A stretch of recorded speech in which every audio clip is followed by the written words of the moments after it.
Hey guys, it's Maymay and welcome to another Sunday devotion. Today I want to ask you a question. Do you remember as being a kid, most of us will, some of you guys may be too young for this even, but do you remember as a kid being in the car with your family listening to the radio? Not like Sirius XM or anything like that, but the actual radio that we tuned in to listen to.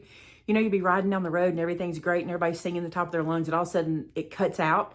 Like the frequency drops and we lose that channel and then we have to frantically start looking for another channel. Y'all know what I'm talking about. It's very different than it is now. Our televisions were even that way. Do you remember? You had that second dial. Was it the UHF dial? I don't know. So that second dial and you had to kind of dial the TV in. Sometimes you'd lose it and sometimes you'd get it. And sometimes, and you guys will remember this, sometimes it would be crystal clear. Like you'd be like, oh, this one's going to last a while. We got this station, it's going to last a while. It'd be crystal clear, and then after a while, it'd start to get staticky. But you'd let that ride, because you know if you tried to find somewhere else, it'll get worse and worse, or you could lose that station, right? That tuning in. When we tuned in, we wanted it to be clear. We wanted to be able to hear what was happening. And many times, we even knew our boundaries. So think about this. We live in a town that is dead set in the middle of Birmingham and Montgomery. So we can get channels from Birmingham and Montgomery where we're at. So we'll turn on a channel that we love and we'll start to head maybe to my dad's house, which is south of us. And we get about 20 minutes down the road and we lose all of the stations we're used to. And we have to start looking for another one, looking for something we can listen to or we want to enjoy for the rest of the trip, right? And we lose that frequency, right? How many times do we lose God's frequency? Today I want to talk to you about tuning into God's frequency. I was reading one of my devotions. I have many devotions. This is who I am. I like to read a lot of different things. And I was reading in one of my devotions, and I can't call which one it was because I read so many different ones. But one of the lines was, God, it was a prayer. God, tune me to your frequency. And I was like, wow, wouldn't that be amazing if we just had an opportunity where we could just go, this is what he wants me to do. This is how he wants me to handle this situation. This is what he's wanting me to think here. This is what he's wanting me to say here. Guess what? We can tune into his frequency through his word and through the knowledge of him. I think this is so cool.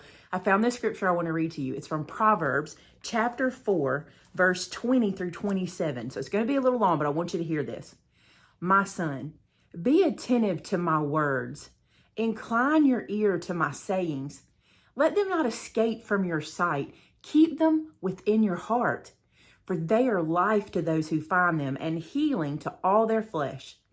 Keep your heart with all vigilance, for from it flow the springs of life. Put away from you crooked speech and put devious talk far from you. Let your eyes look directly forward and your gaze be straight before you. Ponder the path of your feet, then all your ways will be sure. Do not swerve to the right or to the left. Turn your foot away from evil.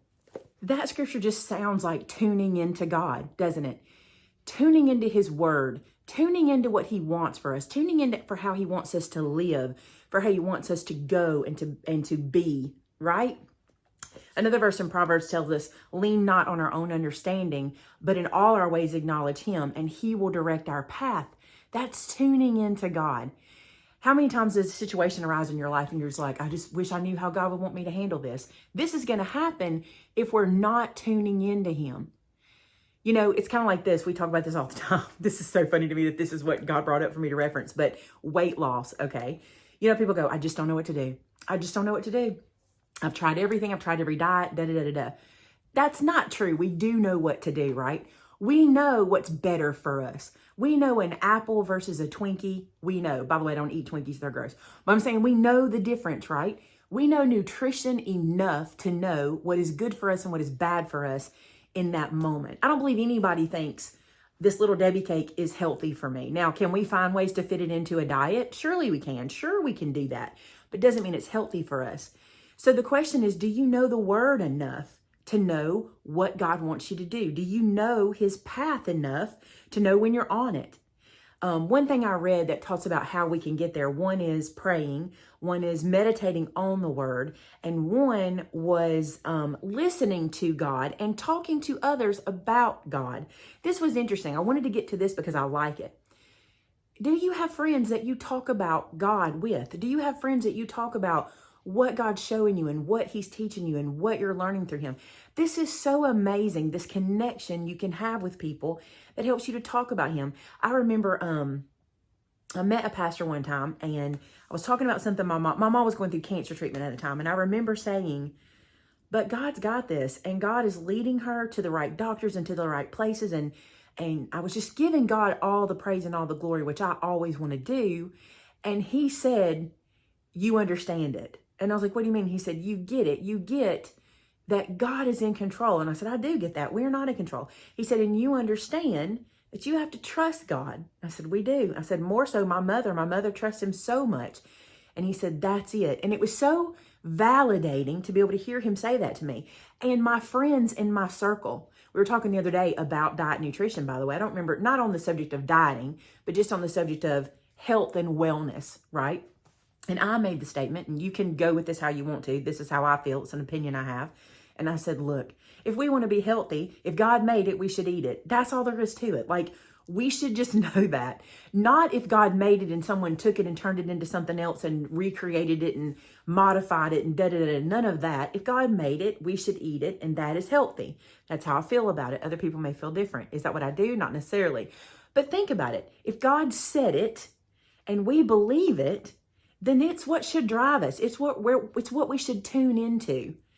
Many times someone will tell you something and go, doesn't the Bible say that?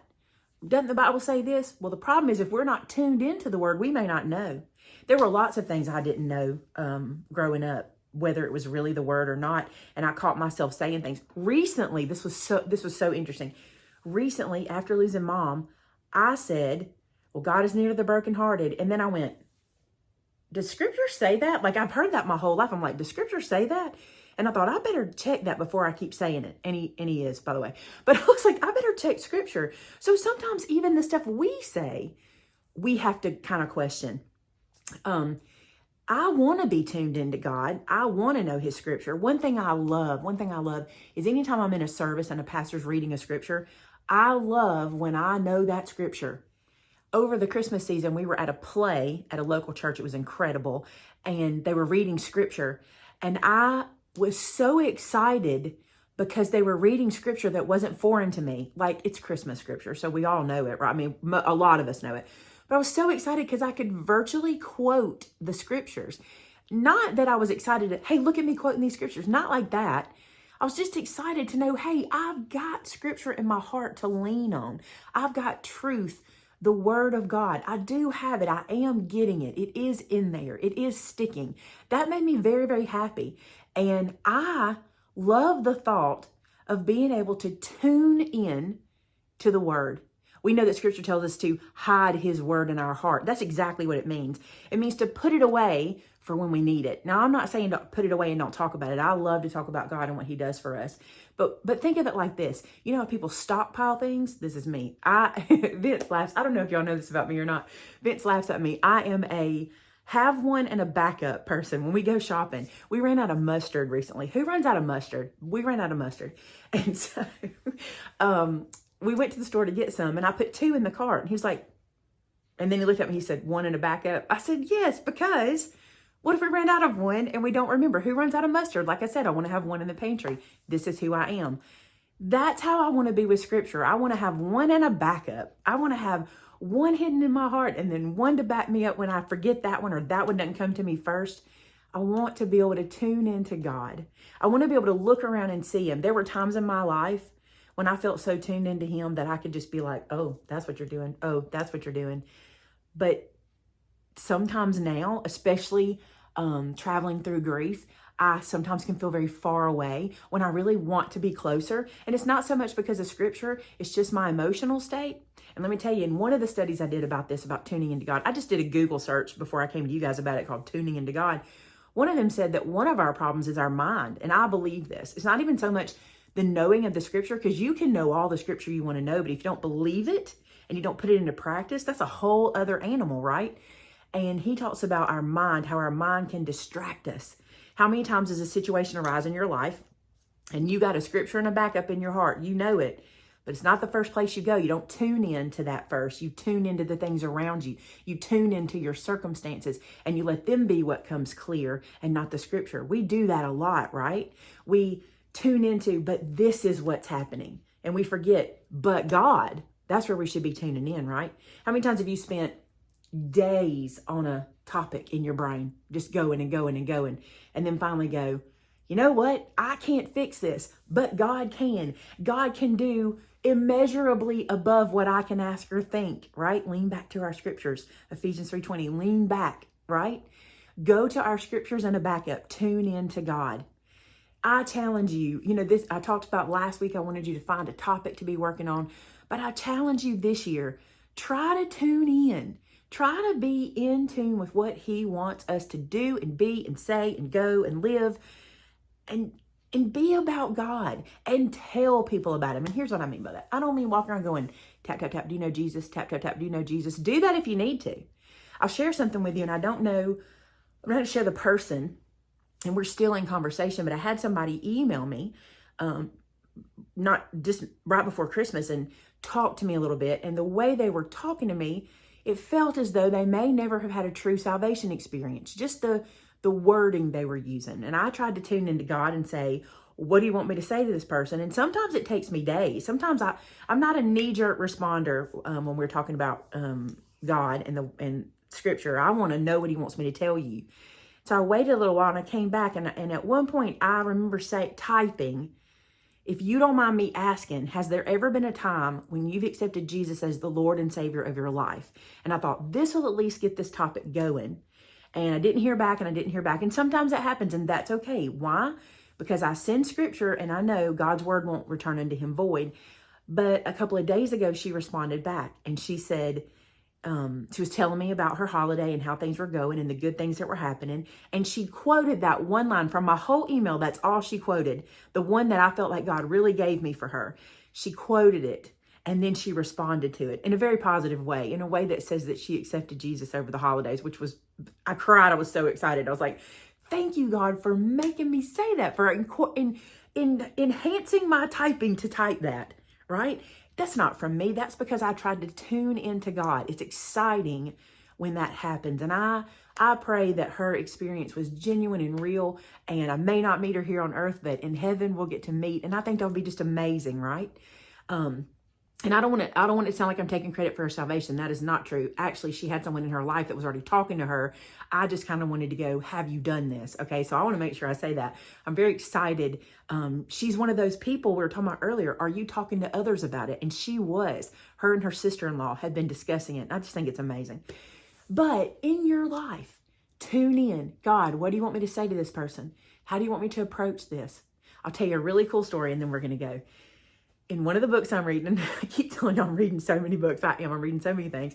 In one of the books I'm reading, it's written by Jim Cymbala, and he talks about that he had been, every morning he prayed that God would use him in a special way, that he would direct his path and put him where he needed him to be.